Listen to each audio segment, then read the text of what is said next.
I think Ken's right to say that that the solutions here don't rest solely in terms of education, because in relation to the rising numbers and the significantly increased numbers of young people with additional support needs over the last decade or so, I think that we have to look at the impact of austerity.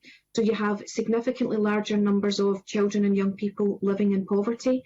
And when you have children begin even early years education, having begun the first few years of their lives living in poverty, they are already at an educational disadvantage. So in terms of language acquisition, in terms of even physical development, etc.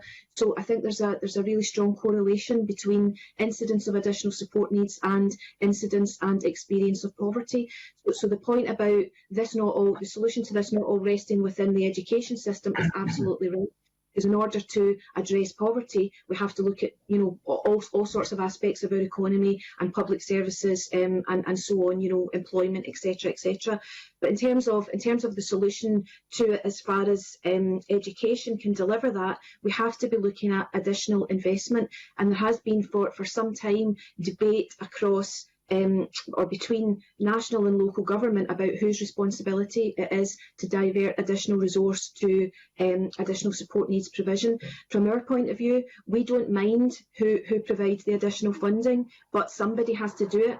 And there has to be collaboration. Well, we would say that there should be collaboration between national and local government to solve this conundrum, because while the debate continues about who's going to fund additional support needs provision or generally provide more funding for education, the young people who are most disadvantaged by the current set of circumstances continue to be disadvantaged, and that is unjust. There has to be a solution found to this.